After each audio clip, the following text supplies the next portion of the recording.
I'm here with Luke Pollard, who's the Labour MP for this part of Plymouth. Luke, thanks for speaking to us on GBNews. First of all, your reaction to last night's events. I think, like most people in the community, utterly shocked and devastated. There's a real sense of disbelief here from local people that this could happen, not just in the southwest in Plymouth, but in Keyham. Keyham's a quiet residential part of our city. It's not the type of place where you expect something like this to happen, and I think, you know, as a community, we need to look after ourselves today.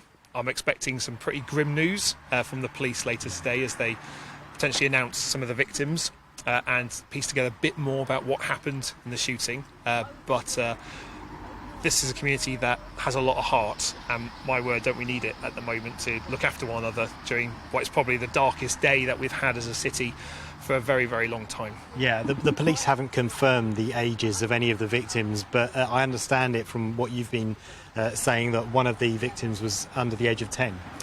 Yeah, so we're waiting for official confirmation from the police about the victims, but there's a strong sense in the community that sadly one of the victims was a young child. Now, a shooting of any type is disgusting, and it is something that is really concerning, but the idea that anything could involve a child, I think, is something that will hurt even more the community, because you look after children, you want to make sure they're safe and protected, and the idea that one of them could be caught up in this is something that I think will be very, very hard for people to understand why that could be the case and how that could be the case. And that's one of the reasons why we, as a community, we've got to look after ourselves today. We've got to come together.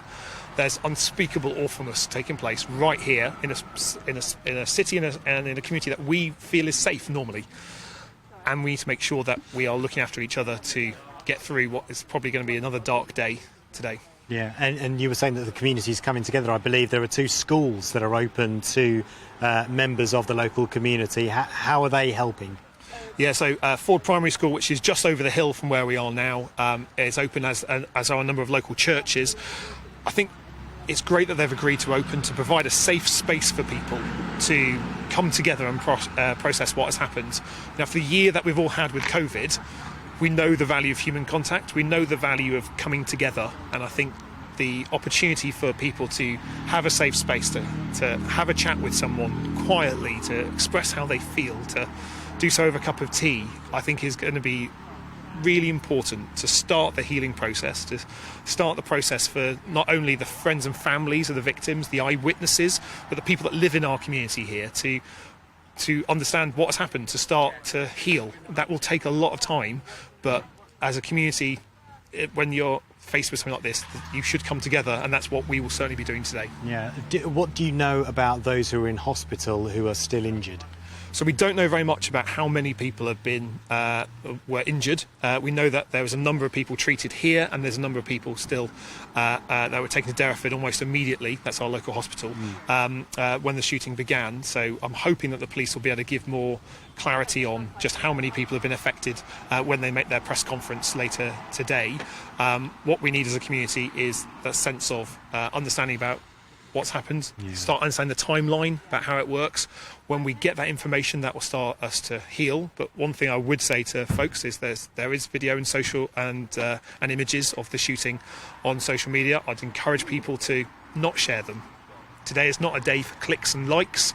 It's not a day to boast to your friends about what you've found out. Today's a day to, I think, express support for our community, to be able to show that even at these dark times, we can be decent to one another, and that, I think, is our job for today. Yeah, and I mean, gun homicide rates in the UK very low compared to the rest of the world. Mass shootings in the UK very rare. How rare is any sort of gun crime in a place like Plymouth, for those who don't know it, who are watching in the rest of the country? Well, Plymouth is a safe city. We don't have a lot of guns here normally, although in the southwest there will be more guns held because of their uses in agriculture than other parts of the country. What we need to understand is who the shooter is, where they got their gun. Is it legally held, or is it an illegal firearm? And then I imagine there will be a debate that will start from there. I think that will be a debate that, as a Member of Parliament, I'll want to voice the community's concerns about. But for today, there will be questions that I hope the police will be able to start to answer. But my job today is to make sure that, as a community, there's support available and that we can come together. Welcome to the GB News YouTube channel. You can watch us live 24 hours a day, catch up on your favourite shows and join in the conversation in the comments below. Don't forget to subscribe and you'll never miss any of our exclusive content.